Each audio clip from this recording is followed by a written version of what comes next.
Assalamu alaikum. Welcome back to the channel. Hope you are doing good. If you are new to the channel, please subscribe the channel as well. So this video is going to be very important for class 10th students जिनका अभी exam है आने वाले महीनों में या 2024 and 2025 में। ठीक है, तो वीडियो को लास्ट तक देखिएगा, इंशाल्लाह आपके लिए ये बहुत ही फ़ायदेमंद साबित होगा। So this is our science paper. ये जो आपको दिख रहा है साइंस पेपर है और कौन सी सीरीज़ है? जेड सीरीज़ है। सबसे पहले हम देखेंगे कि हमें इसमें कैसे ये पैटर्न है, इसमें कैसे क्वेश्चंस आएंगे और क्या इंस्ट्रक्शंस दी गई है। सबसे पहले ये जो ऊपर में आपको रोल नंबर ज़रूरी अपना लिखना होता है, बिकॉज ताकि आपका पेपर किसी और के साथ शेयर ना हो जाए। ठीक है। कितने मार्क्स का ये होता है पेपर? 80 मार्क्स का। ठीक है। देन कितने आवर्स का? 3 आवर्स का। Some instructions we have here is, सीधे हम पढ़ेंगे। This question paper has 4 sections A, B, C and D. There are 36 questions in question paper and all questions are compulsory. That mean हमें 36 questions है इसमें और ये जो सारे questions हैं these are compulsory। ठीक है। अब सेक्शन बी क्या कहता है? Section A question from question number 1 to 20, that means question number 1 से क्वेश्चन नंबर 20 तक all questions and parts thereof are of 1 marks each. इनका जो है मार्क्स एक ही होगा, 1 से 20 तक जितने भी क्वेश्चंस हैं। ठीक है। These questions contain multiple choice questions, very short answer type questions, assertion reason type. Answer to these should be given in 1 word or 1 sentence. ये आपको याद रखना है, खाली एक वर्ड में या एक सेंटेंस में आपको इसमें आंसर देना, 1 से 20 तक जितने भी क्वेश्चंस है। फिर 21 to 26 शॉर्ट आंसर टाइप, इसमें 2 मार्क्स आपके होंगे। ठीक है, ये यहाँ पर आप देखिएगा 21 to 26 short answer type questions है, कैरिंग 2 marks ईच। ठीक है। अब सेक्शन सी में हम देखेंगे जितने भी क्वेश्चंस हैं फ्रॉम 27 to 33, इसमें 3 मार्क्स होंगे हर एक क्वेश्चन के। Now we will turn this page.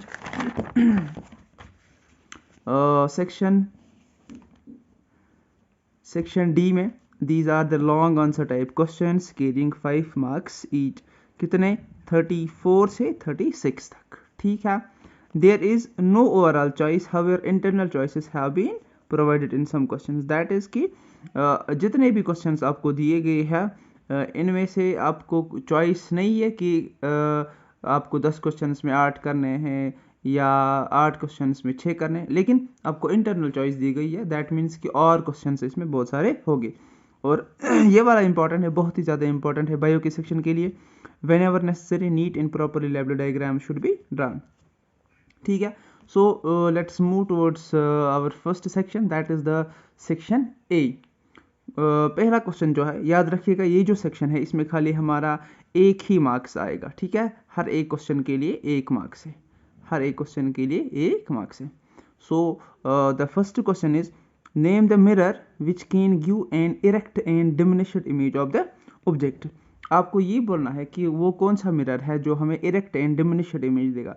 देखो, हमेशा याद रखिएगा कि ये जो हमारा कनकेव मिरर होता है वो इरेक्ट एंड एनलार्ज्ड इमेज देता है अगर हम ऑब्जेक्ट को कहीं पे प्लेस कर सकते between the pole and focus. ठीक है। ऐसे मैं आपको बताऊंगा कि ये जो हमारा कनकेव मिरर होता है, फिर से एक बार, ये हमें इरेक्ट एंड एनलार्ज्ड इमेज देगा। ठीक है। लेकिन कॉन्वेक्स मिरर जो देगा वो हमें इरेक्ट एंड डिमिनिश्ड इमेज देगा इर्रेस्पेक्टिव ऑफ द पोजीशन। ठीक है। पोजीशन कोई भी हो, उसमें पोजीशन भी इंपॉर्टेंट है। कनकेव मिरर में पोजीशन भी इंपॉर्टेंट है, लेकिन कन्वेक्स मिरर में पोजीशन इंपॉर्टेंट नहीं है। दैट मीन्स इसका आंसर कन्वेक्स आएगा। ठीक है। अब दूसरा question, A ray of light passes from air into the glasses. अगर ये हम करेंगे, या फॉर एग्जांपल ये वाला एयर होगा और ये वाला ग्लास होगा, is the angle of refraction greater और lesser than the angle of incidence. देखो, जब भी यहाँ से लाइट जाएगी फिर रिफ्रैक्शन होगी ना, तो हमेशा जो होगा ये जो एंगल होगा ये लेस देन होगा। ठीक है, less than the angle of incident, so less than इसका आंसर आ जाएगा। ऐसे लिखेंगे हम इसका answer, when A light the angle of refraction is always less than the angle of incidence, ये इसका आंसर आ जाएगा। ठीक है, एक ही लाइन में लिखना है, ये भी आपको याद रखना है। Then which type of lenses are thicker in middle than the ends, जैसे ये यहाँ पे मैंने आपको दिखाया है, ये वाला लेंस है, कॉन्वेक्स लेंस है, ठीक है, और मिडल में ये थिक है, मिडल में ये थिक है, and this is the concave. अब यहाँ पर और एक बात है, जो क्वेश्चन आया है, the concave lens produces an image 20 centimetre, ठीक है, दैट इज यू कितना इसने दिया है, सॉरी वी कितना है 20 centimetre from the lens of an object placed, object की डिस्टेंस क्या है, माइनस, माइनस क्यों, बिकॉज ये जो इसके बिकॉज इज पर द साइन कन्वेंशन, ठीक है, from the lens find the focal length, आपको फोकल लेंथ निकालनी है। कैसे आप निकालोगे फोकल लेंथ, देखो हमें, देखो फिर से एक बार ये क्वेश्चन देखेंगे, a concave lens produces an image in image 20 centimetre, ठीक है, 20 centimetre, v is equal to, यहाँ पर हम करेंगे v is equal to, v is equal to 20 centimetre, ठीक है, u is equal to 30 centimetre, because of the sign convention से ये दोनों माइनस हो जाएंगे। अब हमें f निकालना है, तो f हम ऐसे निकाल सकते हैं, कि मैं आपको इस पे दिखाऊंगा, 1 by F is equal to 1 by V minus 1 by U, तो 1 बाई क्या हमें दिया गया है, v हमें दिया गया है -20 -30, ठीक है, तो इसको हमें अब करना है, कैसे करेंगे, यहाँ पे एलसीएम निकालो, कितना आएगा एलसीएम, देखो एलसीएम भी हम निकालेंगे, 20 and 30, 2 10s are 2 15s are 2 5s are and 15, 5 से करेंगे, 3 से करेंगे पहले, 5 3 5 are 15, 5 3 are 15, 60 आ जाएगा, 60 को नीचे करेंगे, सो 23s are हो जाएगा 60 माइनस, ध्यान से देखिएगा ये, सो हमें क्या मिलेगा, हमें मिलेगा -1 बाई 60, f निकालना है, सो हम करेंगे ये, इसको ऊपर लेंगे, तो ये हो जाएगा f इज इक्वल टू 60, इसका आंसर 60 मिलेगा, ठीक है, सो इसमें हमें 60 का आंसर मिला। Then will move to the next question,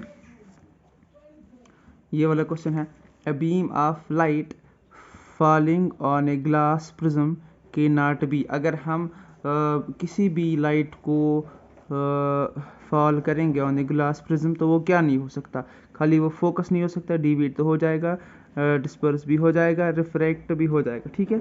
अब हम ये देखेंगे कि एक और क्वेश्चन है, वो ये है कि in house hold circuits is a fuse wire connected in series और इन पैरेलल, सीरीज में होगा, क्यों, क्योंकि उसे ज़्यादा जनरेट ये करना है इलेक्ट्रिसिटी, ठीक है।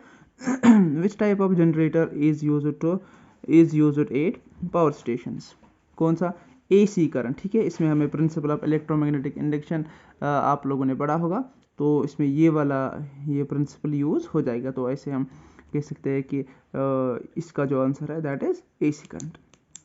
अब देखो Mendel's periodic table, in question number 7 जो in Mendeleev's periodic table give was not left for one of the following elements, the element is, देखो ये क्या बोल रहा है, ये वाले हमारे पास ऑप्शंस हैं, ये जो मेंडल था ना, मेंडली था सॉरी, तो इसने एलिमेंट्स के लिए जगह रखी थी, ठीक है, ये बोल रहा है कि कौन सा ऐसा एलिमेंट है जिसके लिए इसने जगह नहीं रखी थी, ये तो सिंपल क्वेश्चन है, बेरिलियम इसका आंसर आ जाएगा। Now we will move on to the question number 8 simple question है, what is the common name of propane acetone, इसका आंसर है, मैंने इसे ये पहले ये डिस्कस किया है, तो इसीलिए ये आंसर्स यहाँ पर है। नाउ हमारे पास जो दूसरा क्वेश्चन है, name the gas evolved when ethanoic acid is added to the sodium carbonate. देखो ये हमारा इथेनोइक एसिड है, जब हम सोडियम कार्बोनेट से इसको रिएक्ट करवाते हैं तो ये सोडियम एसिटेट बनाता है, ठीक है। देन कार्बन डाइऑक्साइड और वाटर, तो गैस कौन सा इवॉल्व होता है, कार्बन डाइऑक्साइड गैस इवॉल्व होता है, ठीक है, समझ में आई बात।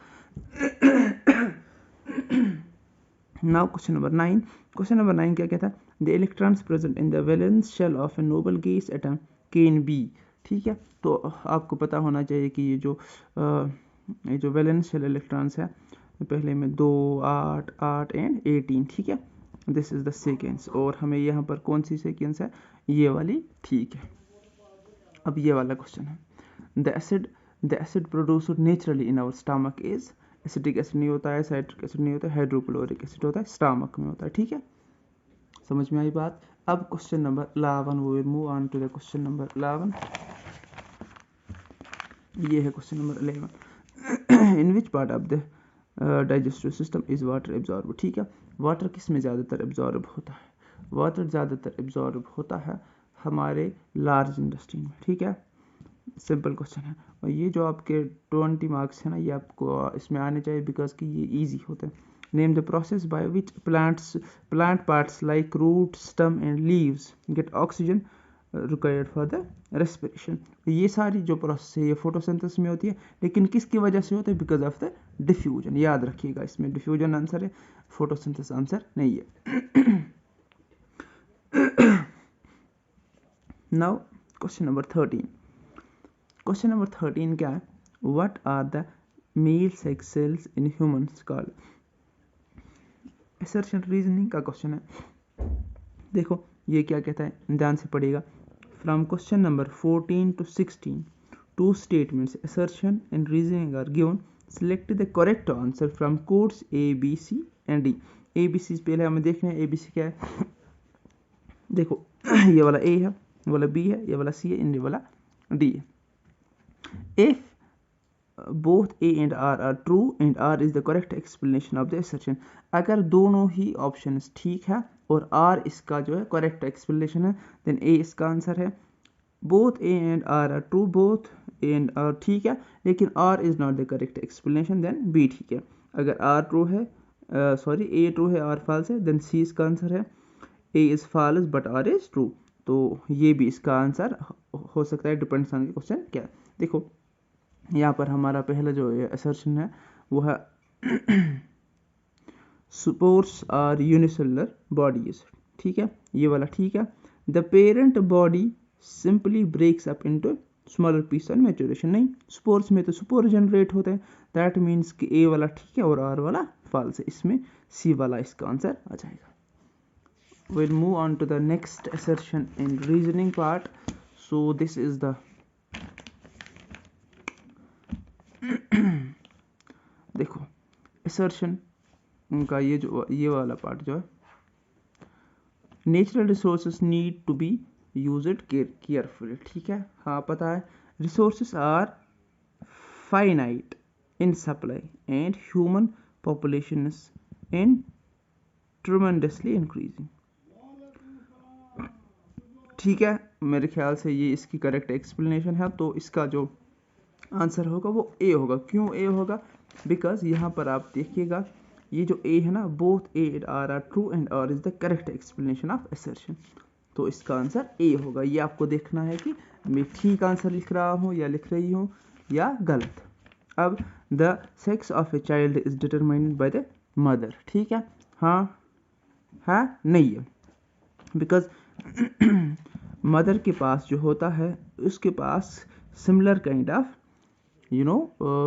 सेक्स क्रोमोसोम्स होते हैं, और फादर के पास होता है डिफरेंट, और यही डिटरमाइन करता है कि कौन सा बेबी बनेगा, या मेल बनेगा या फीमेल बनेगा। Humans have 2 types of chromosomes, ठीक है, दैट मीन्स कि पहला वाला गलत है एंड आर वाला ठीक है। देखो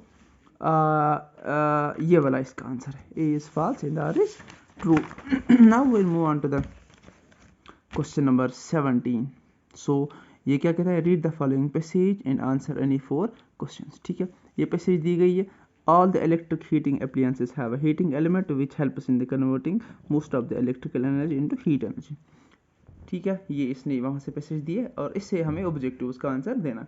पहला है, the elements of electrical heating device are usually made up of tungsten, bronze, nichrome and argon. देखो टंगस्टन भी हम यूज़ करते हैं लेकिन ये बहुत ही कॉस्टली है तो ज़्यादातर हम यूज़ नहीं करते, ब्रोंज तो नहीं करते, देन अर्गन भी नहीं करते, नाइक्रोम इसका आंसर है। देन हमारे पास जो दूसरा है ये वाला, which of the following is the correct, which of the following characteristic is not suitable for a fuse wire. ठीक है, देखो थिन एंड शॉर्ट होगा, हाँ होना चाहिए, ये कहता है कि विच इज नॉट, ठीक है, जो नहीं होगा। थिन एंड शॉर्ट तो होना ही चाहिए क्योंकि अगर लोड ज़्यादा हो जाएगा तो ये नीचे करता है। ठीक है, then thick and short, thick and short, thick and short नहीं होना चाहिए। देखो अगर थिक होगा और शॉर्ट भी होगा दैट मीन्स कि ये फ्यूज़ नहीं चलेगा। लेकिन ये जो बड़ी वाली अप्लायंसेस होगी या जो फॉर एग्जांपल ट्रांसफार्मर वगैरह होगा तो वो जल सकता है because of the thick and short fuse. That means कि हमारा ऑप्शन यहीं पे आएगा। लो मेल्टिंग पॉइंट भी होना चाहिए लेकिन ये कहता है नहीं होना चाहिए। ठीक है, हाई रेजिस्टेंस भी होनी चाहिए, तो इसका आंसर ये आएगा। Then the heat produced by passing an electric current through a fixed resistor is proportional to the scale। देखो जूल्स लॉ से ये क्वेश्चन आए सारे तकरीबन। देखो हमारे पास ये वाली फार्मूला है, h² is equal to I²R_T। ये कहता है the heat produced by passing an electric current through a fixed resistor is proportional to square किसका है यहाँ पर, स्क्वायर ये रेजिस्टेंस है। ठीक है, ये वाला क्या है, टेम्परेचर है, ये वाला करंट है, दैट मीन्स इसका आंसर ये आएगा। ठीक है, सिंपल क्वेश्चन है, आप लोगों ने ये पढ़े होंगे। अगर आपका एग्ज़ाम नज़दीक किया तो आपको कॉन्सेप्ट यहाँ पर बिल्कुल अच्छा होना चाहिए। नाउ देखो यही इसी पे ये भी क्वेश्चन है, if the current flowing through a fixed resistor is halved the heat produced in it will be। देखो अगर दिस इज द करंट को अगर हम हाफ करेंगे 1 तो इसका स्क्वायर RT दैट मीन्स 1/4 आएगा। ठीक है, तो देन 1/4 इसका आंसर आएगा। ठीक है, सिंपल है। तो we will move on to the next, that is an electric fuse works on. Simple बात है ना, देखो केमिकल से तो नहीं होगा, मत होगा, मैग्नेटिक इफेक्ट ऑफ करंट से भी नहीं होगा, लाइटनिंग इफेक्ट से भी नहीं होगा, फिर हीटिंग इफेक्ट से होगा। सिंपल है। नाउ क्वेश्चन नंबर 18 है। देखो ये क्वेश्चंस आपको स्कोरिंग होगी इसमें। ठीक है, जो भी आप क्वेश्चंस करोगे अच्छे से करना, एक मार्क्स के, तो दिमाग से करना। Now question number 18, read the following passage and